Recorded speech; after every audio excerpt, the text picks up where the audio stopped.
Shalom Bapak Ibu Saudara-saudari. Menang terhadap cobaan. Salah satu syarat yang biasanya harus dipenuhi oleh seorang pelamar kerja supaya kemudian dia bisa dapat kerja, misalnya pada salah satu instansi, kantor misalnya atau apapun itu. Tentunya seorang pelamar kerja itu harus menjalani yang namanya uji coba atau tes masuk untuk mengetahui sejauh mana pengetahuan dan keahlian yang dimiliki atau bahkan juga yang bisa dilakukan oleh calon karyawan tersebut. Dan jika uji coba atau tes itu berhasil dijalani dengan nilai yang baik yang diperoleh, maka tentu pelamar itu pasti akan diangkat sebagai karyawan dan karena itu ia akan dapat mulai untuk bekerja. Jadi biasanya di mana-mana seorang pekerja melamar satu pekerjaan di salah satu instansi, selain persyaratan administrasi yang harus ia lengkapi, kalau semua itu sudah beres, tentu tahap selanjutnya yang adalah merupakan biasanya tahap terakhir, yakni ujian. Baik itu mungkin tes tulis atau tes wawancara dan tes-tes lainnya. Harus ada uji coba atau tes yang harus dijalani. Dan kalau lolos, itu berarti bahwa dia bisa segera mulai bekerja di tempat di mana ia melamar tersebut. Bapak Ibu Saudara-saudari, kebiasaan ini selalu dijalani oleh semua yang memberi diri untuk bekerja dengan satu bidang pekerjaan tertentu, terutama misalnya di salah satu instansi. Syarat ini wajib untuk dijalani. Ada tes, harus ikut tes, lulus baru bisa kerja. Saudara-saudari yang terkasih, dan ternyata bacaan kita menyuguhkan bagi kita sebuah bukti bahwa Yesus pun mengalami hal demikian. Sebelum ia mulai menjalankan pelayanannya, memulai pelayanannya, Yesus diperhadapkan dengan satu ujian atau satu cobaan. Kita ingat dalam Perjanjian Lama pernah juga dikisahkan tentang Adam dan Hawa yang juga dicobai ya. Tapi meskipun demikian, situasi yang dialami oleh Adam dan Hawa ini berbeda dengan situasi yang dialami oleh Yesus. Jadi Adam dan Hawa ini dicobai dalam keadaan mereka sedang hidup berkelimpahan. Jadi ketika setelah Allah menyelesaikan penciptaannya, maka Allah membuat manusia itu menempatkan mereka. Dari tulang rusuk Adam dibuatlah seorang perempuan. Jadi mereka ditempatkan di situasi, di keadaan di mana mereka hidup berkelimpahan. Ada banyak tanaman dengan banyak sekali buah-buah dalam taman itu. Mereka diberi banyak berkat. Ada kelimpahan makanan secara khusus. Tapi ternyata ketika Adam dan Hawa menghadapi cobaan, mereka malah kemudian tidak berhasil melawan godaan iblis. Kan Tuhan bilang bosong boleh makan apa saja, segala buah dari segala tanaman yang ada di dalam ini tempat, di ini taman. Tapi hanya satu pohon yang dia punya buah tidak boleh kamu makan. Di tengah-tengah kelimpahan itu ketika mereka ada dalam cobaan, ketika mereka dicobai oleh iblis, mereka kemudian jatuh dalam godaan tersebut. Tapi sekarang bacaan kita menyuguhkan bagi kita tentang cobaan yang dialami oleh Yesus. Berbeda halnya dengan yang dialami oleh Adam dan Hawa. Yesus dicobai, dia dibawa ke sebuah padang gurun. Kita bisa bayangkan padang gurun itu adalah satu tempat yang kering dan bahkan juga dengan matahari yang sangat panas. Pohon-pohonnya jarang di sana. Jadi tempat itu adalah tempat kering dan panas. Bahkan di dijelaskan lagi bahwa keadaan yang Yesus alami saat itu adalah ia ada dalam keadaan yang sangat lapar karena ia berpuasa 40 hari lamanya. Bayangkan Bapak Ibu Saudara-saudari, kalau 40 hari tidak makan minum di tempat yang panas terik, kering, kerontang lagi. Kalau malam ya syukur pasti dingin, tapi kalau siang panas sekali. Di tengah-tengah keadaan yang begitu amat sangat lapar, Yesus dicobai. Hanya bahwa Bapak Ibu Saudara-saudari, Yesus dicobai ini tidak seperti ketika sebuah instansi mengadakan sebuah tes, sebuah ujian untuk mencoba para pelamar yang ingin mencari pekerjaan. Keadaan atau bahkan juga apa yang dialami oleh Yesus tidak sama seperti para pelamar pekerjaan. Jadi Yesus tidak seperti mereka, yakni bahwa harus memperoleh nilai yang baik dulu, lulus ujian dulu baru kemudian bisa kerja. Tidak begitu. Yesus dicobai juga bukan supaya iman Yesus bertumbuh, bukan untuk supaya iman Yesus bertumbuh. Tapi Yesus diperkenankan oleh Allah sebagai Bapanya untuk dicobai. Karena sebenarnya Allah ingin memperkenalkan pribadi Yesus itu kepada kita sekalian. Bahkan kepada kita selaku pembaca hingga kepada zaman sekarang ini begitu. Kenapa begitu? Supaya dengan penuh sukacita kita bisa menyandarkan diri kita dan bahkan juga meneladani kehidupan yang dari Yesus. Jadi supaya dengan demikian ketika kita menyaksikan apa yang diperbuat oleh Yesus, maka dengan sukacita kita ikut Yesus, bukan dengan terpaksa kita ikut Yesus. Ibrani 2 ayat 18, coba Bapak Ibu buka bahagian ini. Ibrani 2 ayat 18 dan pasal 4 ayat 15. Ibrani 2 ayat 18 dan juga pasal 4 ayat 15.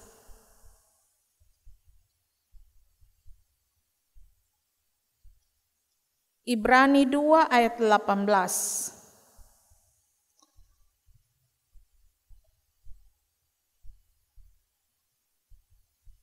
Dua bahagian ayat firman Tuhan ini bilang begini, sebab oleh karena ia sendiri telah menderita karena pencobaan, maka ia dapat menolong mereka yang dicobai. Ibrani 4 ayat 15.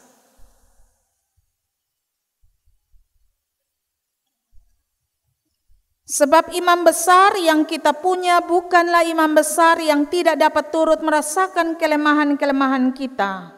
Sebaliknya sama dengan kita, ia telah dicobai hanya tidak berbuat dosa. Jadi penjelasan ini diberikan kepada kita supaya dengan demikian kita menyadari bahwa Yesus menjadi seorang penyelamat dan bahkan juga apa yang pernah kita alami sebelumnya, bahkan selama yang kita alami di dunia ini, Yesus telah pernah merasakan semua itu. Ia pernah mengalami di mana ia dicobai dengan 3 jenis versi cobaan yang kita baca dalam Injil Lukas yang disajikan bagi kita sore hari ini.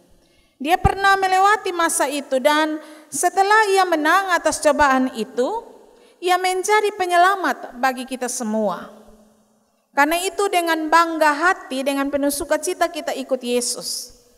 Sebab kita memiliki seorang yang patut diteladani, yang pernah menikmati kesukaran-kesukaran juga, tetapi pernah memenangkannya, begitu. Ia tidak tergoda, walaupun ia ada dalam kesukaran.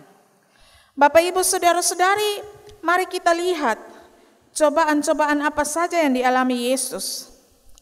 Jadi seperti bacaan yang disajikan bagi kita, ada 3 jenis ciri atau versi dari cobaan-cobaan yang dialami oleh Yesus. Yang pertama mengubah batu jadi roti. Cobaan ini adalah cobaan dengan ciri berupa makanan. Jadi si jahat ini dia punya konsep selalu mencobai kita dengan hal-hal yang pertama itu selalu berbau makanan. Karena itu saudara hati-hati begitu. Saya tidak bilang bahwa makanan beracun. Tapi mari kita lihat apa yang si jahat cobai menyangkut dalam perkara makanan. Jadi setelah 40 hari Yesus berpuasa, iblis kemudian memanfaatkan kondisi Yesus yang lemah karena ada dalam kondisi lapar. Lalu si jahat ini membujuk Yesus untuk menggunakan kuasa yang ada pada Yesus untuk mengubah batu jadi roti. Saudara-saudari, hal ini sebenarnya bukan merupakan suatu tindakan yang amat sangat mustahil untuk Yesus lakukan. Yesus bisa saja mengubah semua batu di dunia ini jadi roti. Supaya dengan demikian kita manusia yang lahir sampai ke abad sekarang ini tidak usah repot-repot kerja cari uang untuk beli makanan. Tidak usah repot.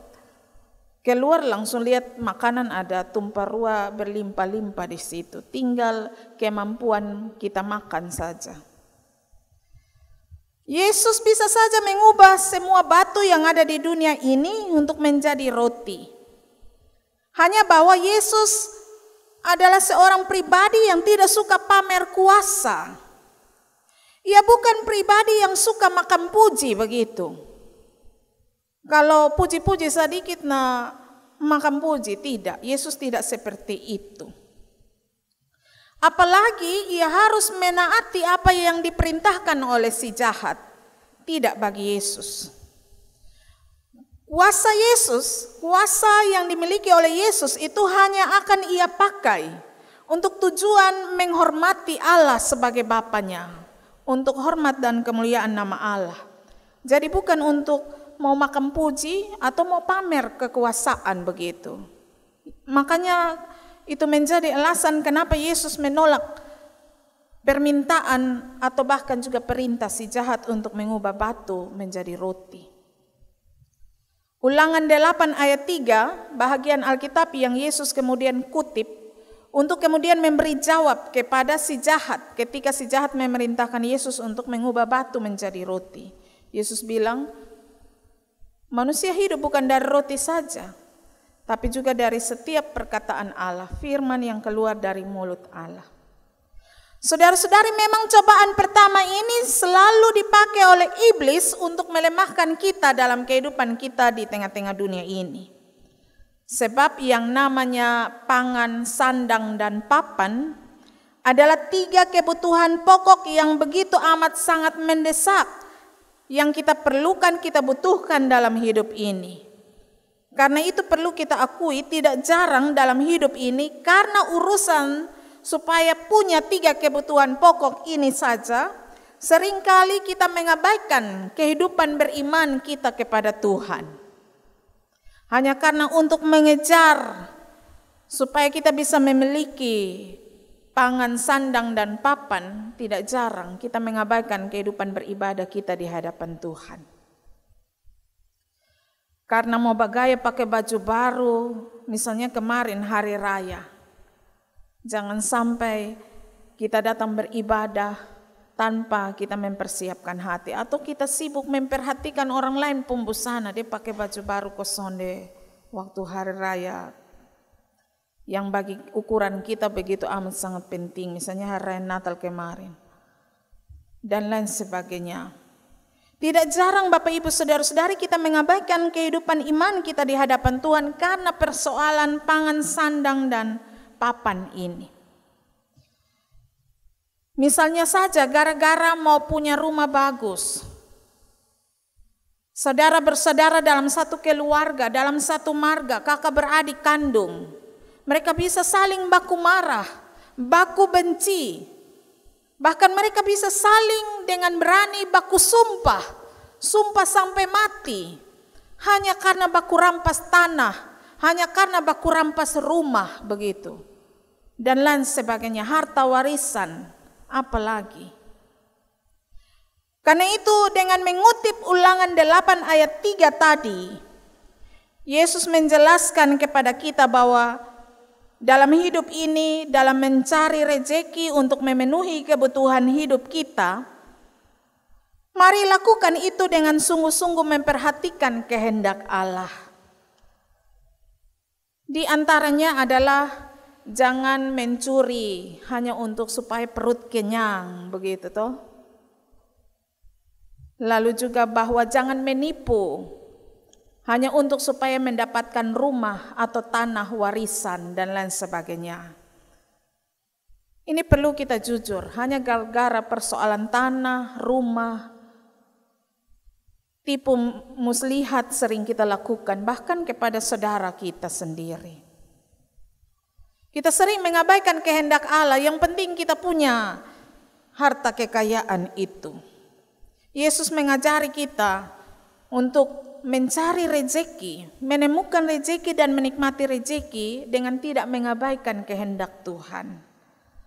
Supaya dengan demikian ketika kita menikmati berkat Tuhan, kita nikmati dengan rasa tenang. Kan rasanya tidak tenang kalau kita tinggal di dalam rumah, di atas tanah yang adalah tanah sengketa, seperti itu ya.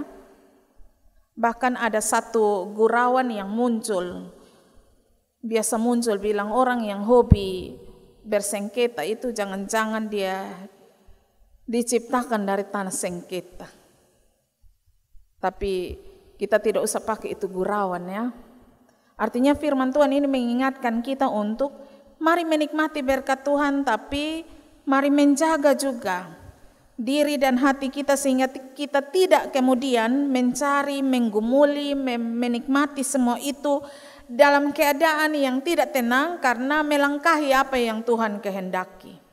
Sebaliknya kalau kita memperhatikan dengan sungguh-sungguh kehendak Allah, kita bekerja dengan tiada kita sangka Allah bisa mengaruniakan kita rezeki untuk memberi kita hidup penuh kelimpahan kasih dan berkat Allah. Bahkan juga kita dibuat menjadi tenang.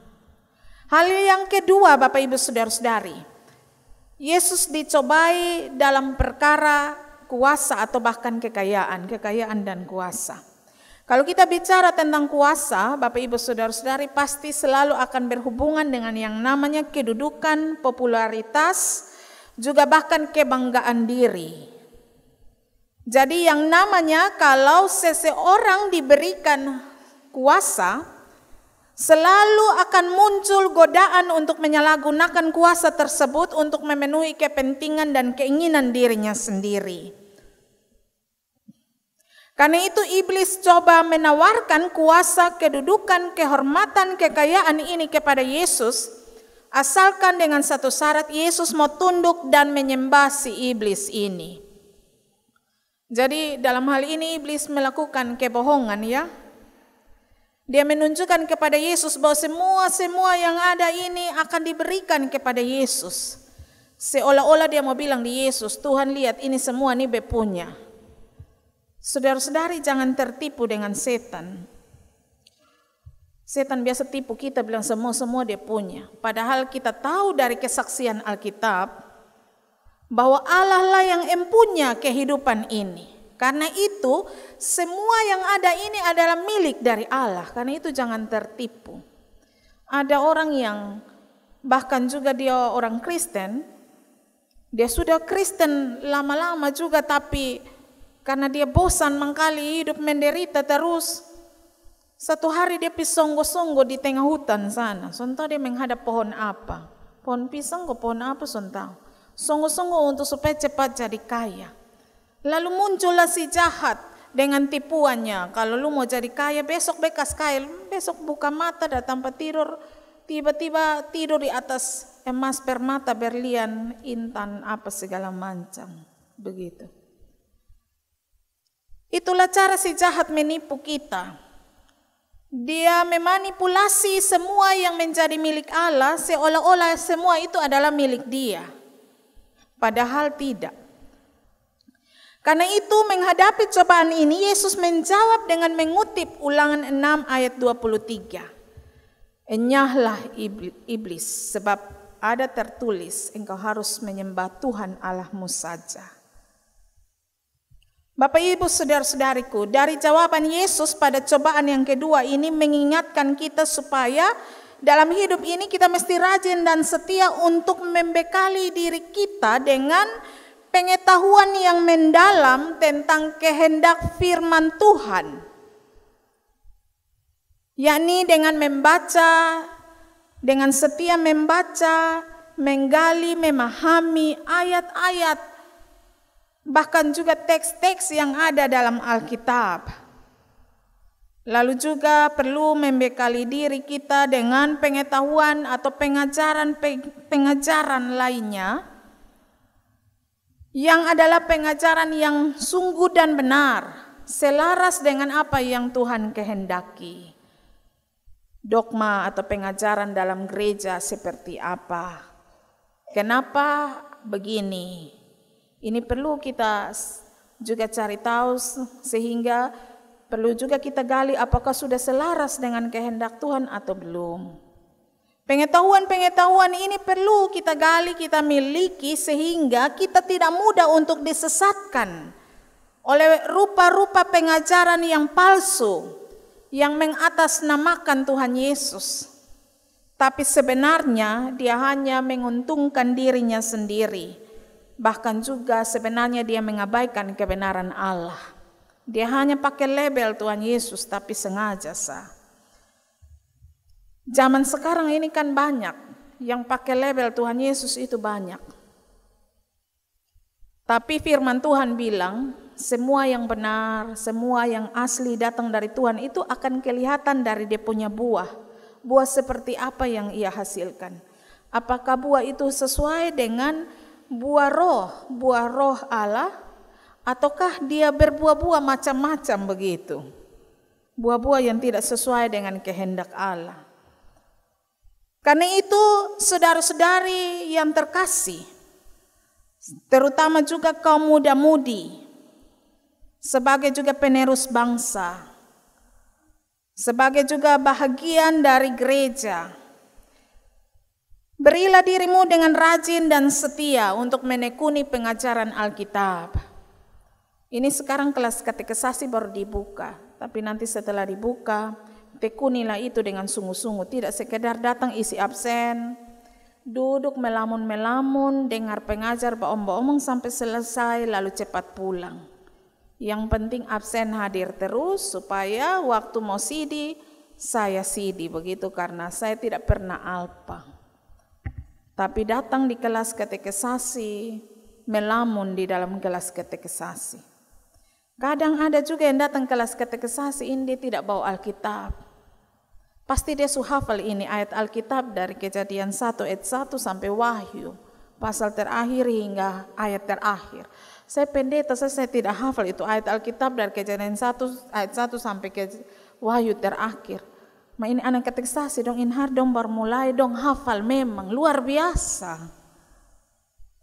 Bapak Ibu saudara-saudari, kalau kita tidak bawa Alkitab lalu kita mau baca apa? Karena itu mari memberi diri dengan rajin dan setia untuk belajar dengan sungguh-sungguh bahagian dari pengajaran kehendak Tuhan yang bisa kita temukan dari Alkitab kita. Kepada anak-anak juga dan kepada orang-orang dewasa, kita semua mari rajin menekuni yang namanya pembacaan serta pengajaran Alkitab. Jika kita tidak mampu menekuninya sendiri di rumah kita, karena kan ada yang dia buka Alkitab, dia mau baca, dia punya hati baik mau baca Alkitab, tapi dia tidak berdoa minta Tuhan tolong beta. Dia tidak ambil waktu yang pas, tapi dia ukur kurang 1 menit, jam 10, jam di mana dia akan tutup mata untuk dia tidur sono, tidur malam, baru dia ukur untuk dia baca Alkitab. Kadang itu kotong baca, kotong omong kosong, sebuka Alkitab, kotong belum baca, kotong menguap, tidur sah. Jika kita tidak mampu untuk membaca, menggalinya secara sendiri di rumah, maka mari memberi diri untuk ada dalam pertemuan-pertemuan ibadah. Coba kita buka Ibrani 10, mari kita buka Ibrani 10 ayat 25. Ibrani 10 ayat 25.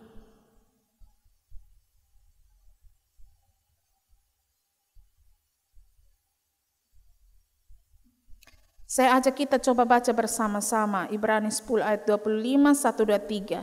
Janganlah kita menjauhkan diri dari pertemuan-pertemuan ibadah kita, seperti dibiasakan oleh beberapa orang, tetapi marilah kita saling menasihati dan semakin giat melakukannya menjelang hari Tuhan yang mendekat.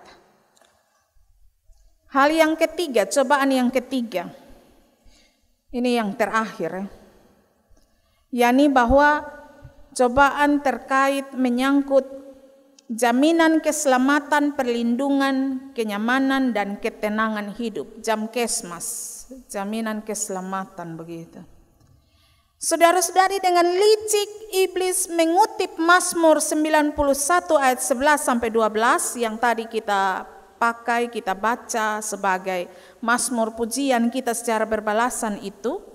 Iblis mengutip Mazmur 91 itu tentang malaikat yang diutus Allah untuk segera menatang, menjaga anak-anak Allah supaya terluput dari bahaya. Jadi iblis mencobai Yesus dengan cara menguji kasih dan bahkan juga perhatian serta juga perlindungan Allah kepada Yesus.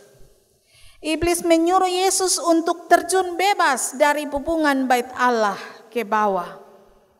Dan bahkan juga iblis bilang kalau Yesus terjun bebas kan pasti Allah akan perintahkan malaikat untuk tangkap Yesus. Lalu semua yang melihat pasti akan mengelu-elukan, memuji Yesus begitu. Jadi dalam perkataannya, dalam perintahnya, iblis sedang membawa Yesus pada satu imajinasi bahwa mengandaikan Yesus ini seperti Superman yang terbang dan bahkan dilihat oleh banyak orang, dikagumi, lalu bahkan juga dielu-elukan begitu. Tapi saudara-saudari, Yesus menolaknya. Kenapa? Karena jadi Yesus menolaknya dengan menggunakan Ulangan 6 ayat 16. Di situ Tuhan bilang dengan tegas, ada tertulis, janganlah engkau mencobai Tuhan Allahmu.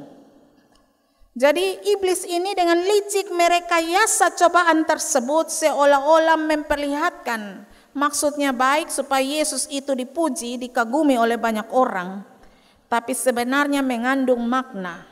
Ia sedang menggiring Yesus pada sikap supaya Yesus itu tidak lagi taat kepada apa yang menjadi visi misi Yesus. Supaya Yesus tidak ingat lagi kepada apa yang harus Yesus lakukan di tengah-tengah dunia ini. Supaya Yesus tidak lagi taat kepada kehendak Allah Bapanya itu. Jadi iblis sedang membuat jebakan supaya Yesus itu terpengaruh dan kemudian Yesus lupa pada tugasnya. Lalu ia sedang juga menguji Allah Bapa tentang kasih dan perlindungan Allah Bapa. Saudara-saudari, ini sebuah penghinaan. Ini sebenarnya sebuah bentuk penghinaan kepada Allah. Karena Allah tidak boleh dicobai. Allah itu pencipta kita. Bagaimana mungkin kita selaku ciptaan mencobai Dia begitu? Tidak boleh.